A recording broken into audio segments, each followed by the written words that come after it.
নমস্কার, সকলকে স্বাগত জানিয়ে আজকে রান্না বান্না শুরু করব। আর আজকে দুটো রান্না আপনাদের সঙ্গে শেয়ার করব। আমাদের গাছে মোচা হয়েছে, অনেক দিন পর আবার একটা মোচা হয়েছে। তো এই যে মোচা কেটে নিয়ে চলে এসেছি। মোচাটা সকালবেলা তোতন কেটেছিল, তো এমন জায়গায় মোচাটা হয়েছিল না, কাটার একটু অসুবিধায়, মানে মোচাটা কাটলেই পুরো জলে পড়ে যাবে। ওই জন্য তোতনকে সকালবেলায় বললাম যে তুই মোচাটা কেটে নে, মোচা কাটার দেখাতে হবে না গাছ থেকে। তো কেটে নিয়েছিল, সেই মোচা দিয়ে আজকে একটা নিরামিষ মোচার পাতুরি রান্না করব। আর সাথে থাকছে চিংড়ি মাছ দিয়ে কচু পাতা রান্না। তো এই দুটো রান্না আমি আপনাদের সঙ্গে শেয়ার করবো। তো চলুন কিছু কচু পাতা কেটে নিয়ে আসি। আর কয়েকদিন না বৃষ্টি, কয়েকদিন বাড়িতে সব শরীর খারাপ, তার উপরে প্রচণ্ড বৃষ্টি, তার কারণে কয়েকদিন তো রান্না বান্না করতেই পারিনি। তো কয়েকটা রান্না করা ছিল, বনিতার বাবা শরীর খারাপের জন্য রোজ রান্না ছাড়তে পারছে না, মানে ভিডিও রোজ ছাড়তে পারছে না, যার জন্য রান্নাগুলো থেকে গিয়েছিল। সেই রান্নায় একটা দুটো করে আপনাদের সঙ্গে শেয়ার করছি। তো এই 4 দিন পরে আবার এই যে রান্নাঘরে এসেছি রান্না বান্না করতে। আমার রান্নাঘরের পাশেই দেখুন কত দুধ কচু পাতা হয়েছে, এটাকে অমর্তমান কচু পাতাও বলে। তো এই কচু পাতা দিয়ে আজকে আমি চিংড়ি মাছ দিয়ে রান্না করব। একদম কচি কচি দেখে কচু পাতাগুলো কেটে নেব। মা কি বলছো? এগুলো রান্না হবে তো। ওমাগো, এগুলো রান্না হবে তো। হ্যাঁ, এগুলো রান্না হবে তোমার? আচ্ছা ঠিক আছে। এই পাতাগুলো কচি আছে, তো এইগুলি দেখে দেখে এই যে কাটছি।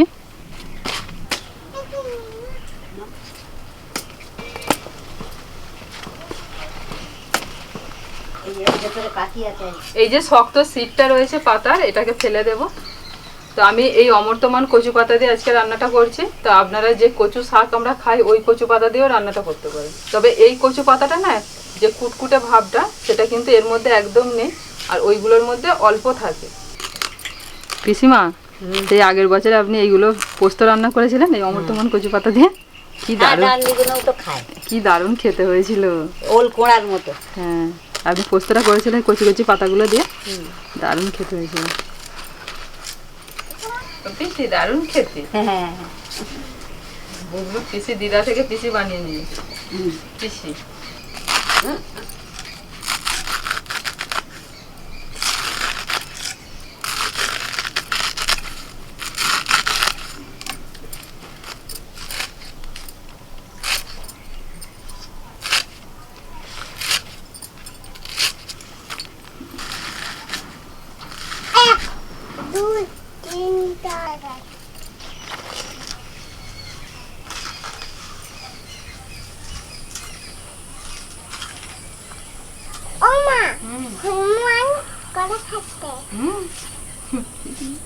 হনুমান খাও, কলা খাও। তুমি খাও, আমি পরে খাবো। তাতেই করবো, জল খাবো। বাবরে, বুবলু সোনা মগ নিয়ে চলে এসছে, নারকেলের জল খাবে। আজকে রান্নাতে একটা নারকেল লাগবে। বুবলু তুমি রেডি? আমি নারকেল ভাঙছি, ঠিক আছে? তুমি মগটা ধরো, জল দেবো।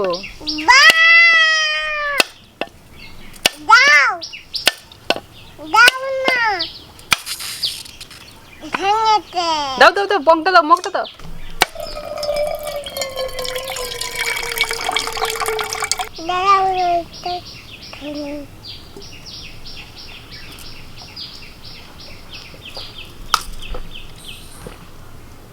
এখন ডাব নারকেলের দাম প্রচুর বেড়ে গেছে। এই যে নারকেলটা, এই নারকেলটা 50 টাকা দাম নিয়েছে। এখন ডাব আর নারকেলের দাম প্রায় সমান সমান হয়ে গেছে। আমাদের গ্রামের বাজারেতেই যদি 50 টাকা দাম হয় নারকেলের, না জানি শহরের বাজারে কত দাম। তাও বড় না, ছোট না, ছোট নারকেল তাই 50 টাকা। হ্যাঁ, তাহলে বড়গুলো তো আরো দাম হয়।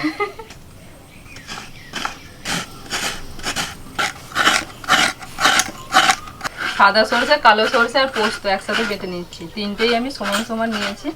সাথে দিয়ে দিচ্ছি 2টো কাঁচা লঙ্কা, একটু লবণ,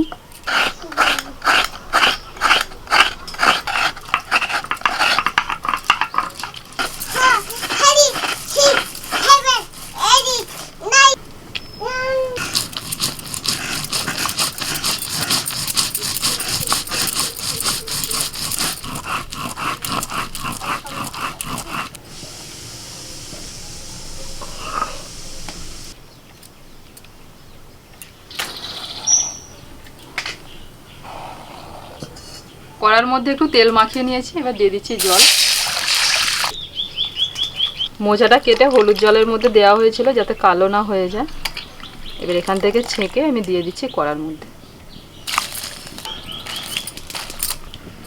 দিয়ে দিচ্ছি লবণ, হলুদ গুঁড়ো।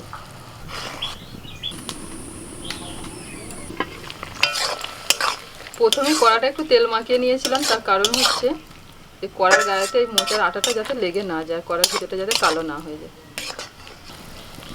মোচা সিদ্ধ হয়ে গেছে। আবারও কড়াইতে জল দিয়ে দিয়েছি। এবার এই কচু পাতাগুলো সিদ্ধ করে নেব। লবণ,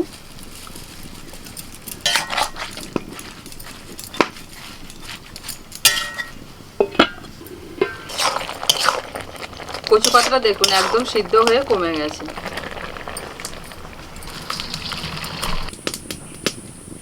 চিংড়ি মাছের মধ্যে দিয়ে দিচ্ছি লবণ আর একটু হলুদ গুঁড়ো। চিংড়ি মাছটা আগে থেকে ভালো করে বেছে ধুয়ে রাখা ছিল। কালো জিরে, 3টে কাঁচা লঙ্কা। এবার দিয়ে দিচ্ছি চিংড়ি মাছ।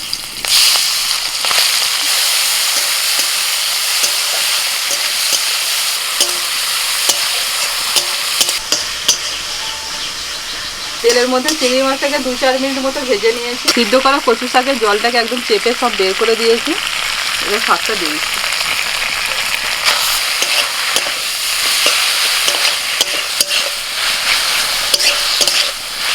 লবণ, হলুদ গুঁড়ো।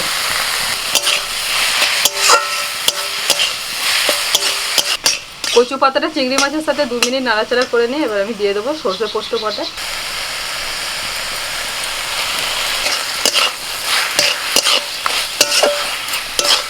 এবার দিয়ে দেবো নারকেল কোড়া।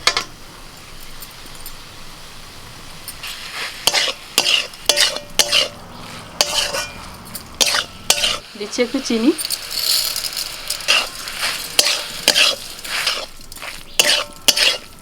একটু নাড়াচাড়া করে নিয়ে এবার আমি সরষে পোস্ত বাটার জলটা দিচ্ছি। 5 মিনিট ঢাকা দিচ্ছি। এই কচু পাতা চিংড়ি রান্নাটা একটুখানি শুকনো শুকনোই ভালো লাগে আমাদের। তো যদি চান তো এইরকম অবস্থাতেও নামিয়ে নিতে পারেন, বা এর থেকে যখন একটুখানি হালকা গ্রেভি গ্রেভি থাকবে তখনও নামিয়ে নিতে পারেন। এটাকে নাড়াচাড়া করতে করতে আমি একটু শুকনো শুকনো করে নিয়েছি। এখন দিয়ে দিচ্ছি একটুখানি কাঁচা সরষের তেল।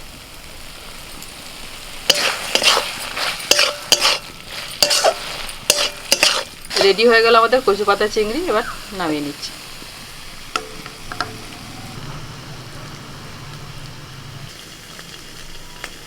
এবার মোচার পাতুরিটা রান্না করব। তো তার জন্য কলা পাতাটা রেডি করে নিচ্ছি। কলা পাতা কেটে ভালো করে ধুয়ে নিয়েছি, আর এগুলো একদম কচি কলা পাতা, তো তাই এগুলোকে আলাদা করে সেকার বা জলে ভাপিয়ে নেওয়ার দরকার নেই। কলা পাতা যদি একটু পাকা হয় তো সেইগুলোকে একটুখানি সেকে নিতে হবে, নাহলে ভাপিয়ে নিতে হবে, মুড়তে গেলে নাহলে কেটে যাবে। আর কচি কলা পাতা হলে করার দরকার নেই, এমনি এই কলা পাতা খুব নরম। সরষে পোস্ত বাটা দিয়ে দিচ্ছি মোচার মধ্যে, হলুদ গুঁড়ো, লবণ। এবার দিয়ে দিচ্ছি নারকেল,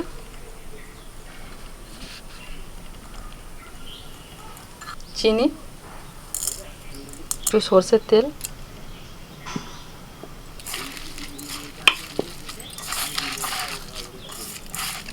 এবার ভালো করে হাত দিয়ে চেপে চেপে মেখে নেব। আর একটা কথা বলা হয়নি, মোচাটা সিদ্ধ করার পর আমি কিন্তু ভালো করে হাত দিয়ে চেপে জলটাকে বের করে দিয়েছিলাম। পাতা নিয়েছি, এবার পাতার মধ্যে দিয়ে দিচ্ছি মোচা। একটু লঙ্কা দিয়ে দিলাম।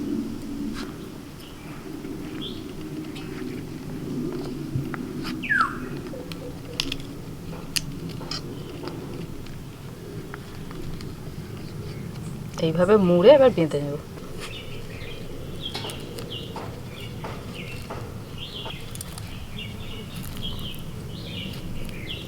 একটা রেডি হয়ে গেল।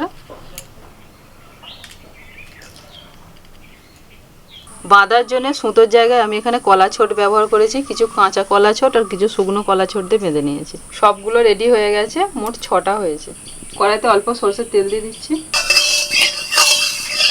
এবার একে একে তেলের মধ্যে দিয়ে দিচ্ছি। মিনিট 5-এর জন্য ঢাকা দিয়ে দিয়েছিলাম। এবার পাতাগুলো অপর দিকটা উল্টে দিচ্ছি।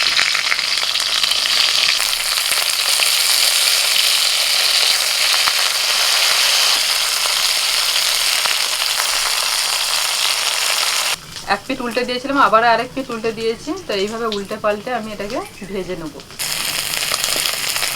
এই পিঠ উল্টে ভেজে নিয়েছি। আর পাতাগুলো দেখুন পুরো একদম পোড়া পোড়া হয়ে গেছে। পাতাগুলো যতক্ষণ এরকম পোড়া পোড়া হবে ততক্ষণ কিন্তু একদম আস্তে আস্তে হালকা জালে ভেজে নিতে হবে ঢাকা দিয়ে দিয়ে।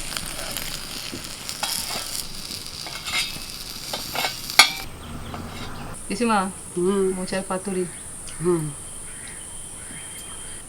মোচার পাতুরিটা দেখুন কত সুন্দর হয়েছে।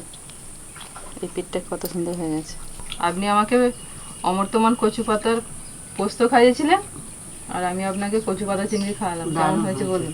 দারুণ হয়েছে, কিন্তু শুকনো ভাত দিয়ে ভালো লাগবে। আগের বছর ঠিক এই সময়তেই পিসিমা পোস্ত বানিয়ে খাইয়েছিল এই কচু পাতা দিয়ে। আর এই কচু পাতাগুলো না ঠিক বর্ষাকালেতেই হয়, সারা বছর আর পাবেন না। আর এই আমার রান্নাঘরের পাশে ঠিক এইখানটাতেই হয়।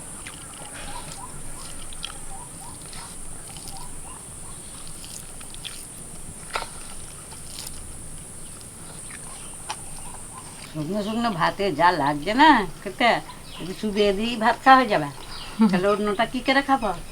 অর্ধেক অর্ধেক করে খান, আবার ভাত নেবেন দুটো। যা ভালো হয়েছে, মনে হচ্ছে ভাত নিতে হবে। নেবেন। পাতুরিটা খেয়ে দেখুন পিসিমা। ওই তো খুঁজছি, ভেটকি পাতুরি খেয়েছি, এবার মোচা পাতুরি খাবো।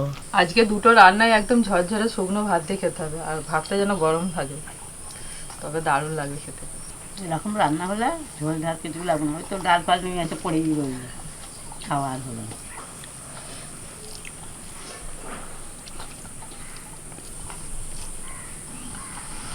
এই না, এটাও দারুণ হয়েছে গো। ভাত এই দুটো দিয়েই খাওয়া হয়ে গেল। আজকে দুটো রান্না পিসিমার তো খুবই ভালো লেগেছে, মানে পিসিমা একদম আনন্দ করে খেয়ে নিলেন। আর আপনাদের কেমন লেগেছে অবশ্যই কমেন্ট করে জানাবেন, বাড়িতে কিন্তু ট্রাই করবেন। সকলে ভালো থাকবেন, সুস্থ থাকবেন। আবারও পরবর্তী ভিডিওতে আপনাদের সঙ্গে দেখা হচ্ছে। আজকের মতো টাটা।